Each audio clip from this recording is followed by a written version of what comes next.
Assalamualaikum warahmatullahi wabarakatuh, and a very good day to you.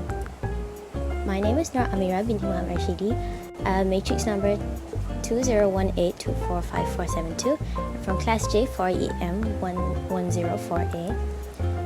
And today I will present my piece of the group assignment for subject MEM 360, which is Manufacturing Process and Technology, which is discussing the fabrication of Lego bricks, assigned to Group 7.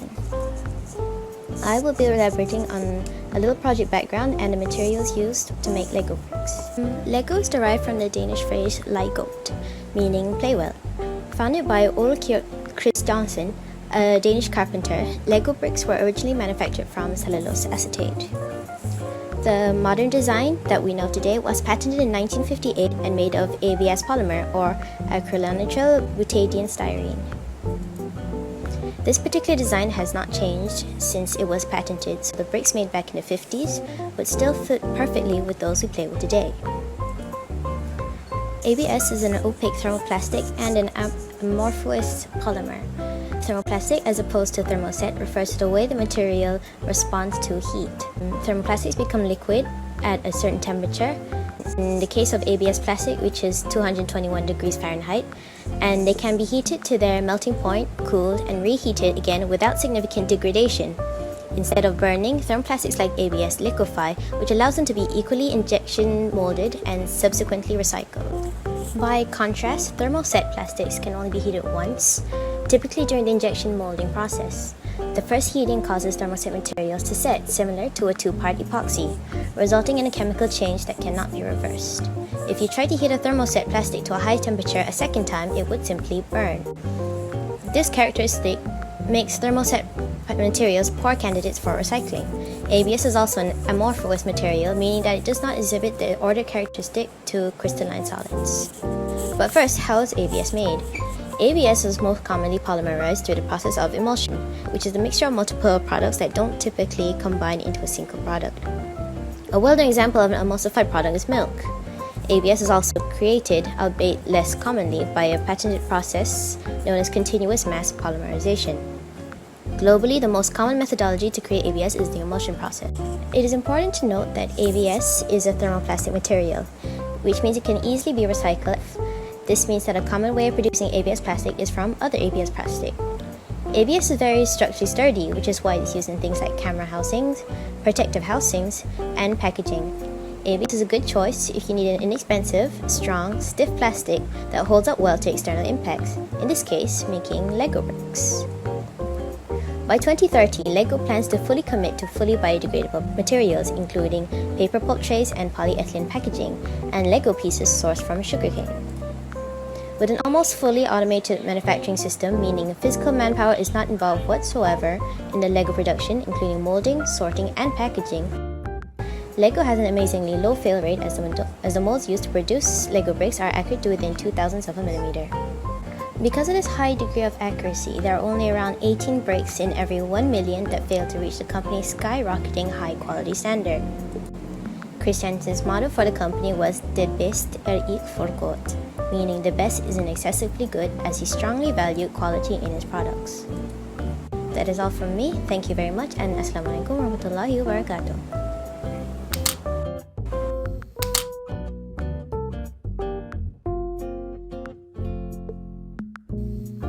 Wabarakatuh. My name is Nur Afrina binti Matsuhairi, student ID 2018415272, and now I will be explaining about the process making of Lego bricks.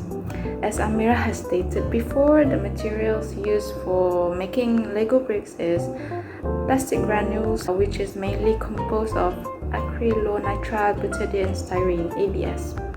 So the process used in this Lego making is injection molding, which is divided into two units. First is injection unit and second is clamping unit. Firstly, the ABS is transported into the factory and then stored in the silos.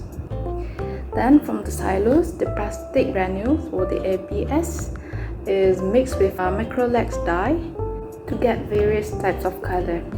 Next, after ABS being dyed, the ABS is then heated from 230 to 310 degrees Celsius until melted. After that, the melted plastic will be injected into the molding machine. Then, for the second unit, that is the clamping unit, the melted plastic is then injected into mold, and after it cools down, new bricks are finally made. And the leftover plastics from the newly made bricks are then recycled and used to make new Lego components. While newly made normal bricks are transported directly into the warehouse, but not for some other Lego components such as the figurines. After the injection molding process, these components are then painted with expressions and details on their torsos before being transported into the packaging area. In the packaging area, the Lego components are packaged into plastics before being packed into boxes or containers along with a set of instructions. Only after then, the Lego components can be distributed. Here is a short video that we can watch in order to understand better on how this process of Lego making is made. The ABS in the silos is then transported into the pipes into the molding area. Then the plastic granules are then mixed with dye and then melted before going into the molding machine.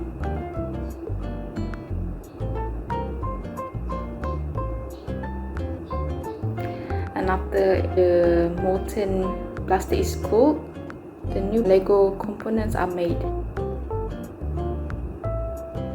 And the leftover plastic is recycled to create more Legos. And that is all from me. Thank you.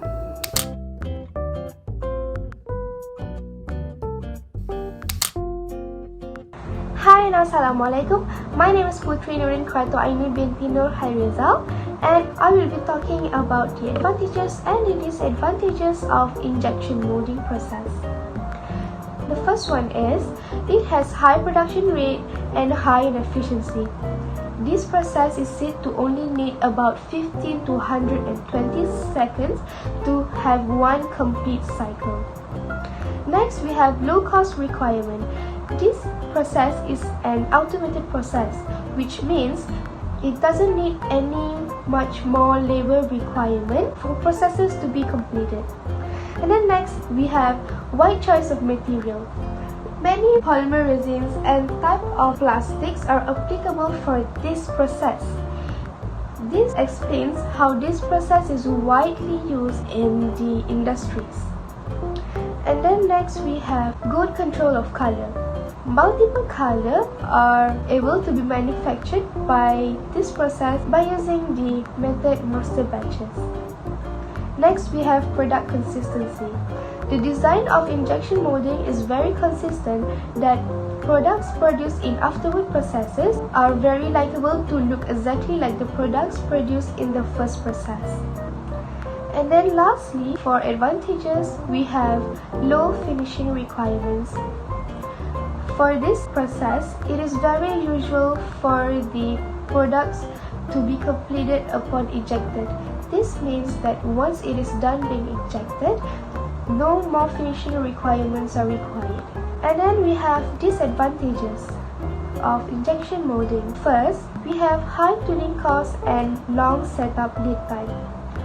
For setting up, we need tools, design requirements, and testing costs. As for design, we need an initial design, a prototype. A prototype are usually printed using 3D printing. And lastly is design for prototype to mold tool to produce replicas. And then next we have restriction in designing part. Restriction in designing part are made for inconsistencies to be avoided and encouragement for a better demolding. And lastly, we have small parts running require more cost. This is because the designing of the injection molding to produce small parts are more complex. This means that more items and more materials are needed for the parts to be produced. That is all from me. Thank you.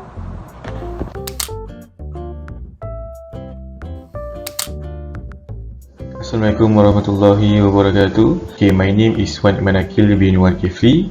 I'm from Group 7 and I will discuss defects and safety. Okay, there are 3 defects that will occur our project. First, which is silver streak, wheel line, and also flashing.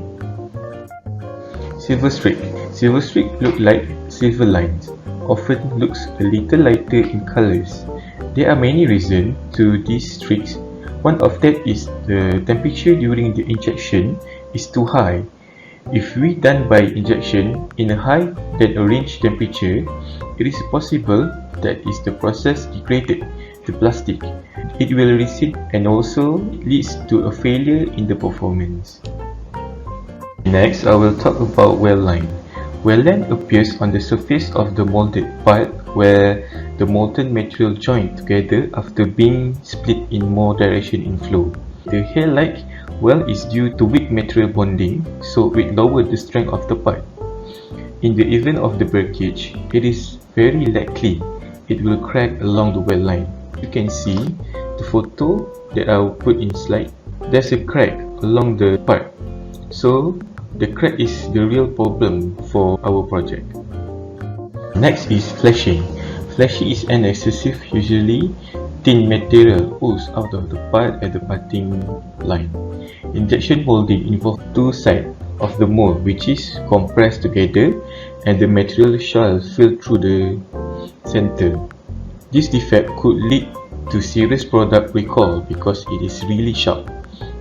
The thin plastic flash may cause a serious cut in the skin, and that is a real problem. I will show you about the example video of flashing. Okay, the flashing is very sharp as you can see in this video, and it will cause you injury. The next part is safety. I will discuss a bit about safety while doing this project. This common safety is usually used by factory in Malaysia. First, you must use protection glass when running the machine to prevent injury in your eyes. Next, you must use safety boots to avoid injuries when heavy objects fall to your feet. For the last part of safety, you must make sure the emergency door is always in good condition and nothing block the door to get out from the factory. Okay, that's all from me, and thank you. Assalamualaikum.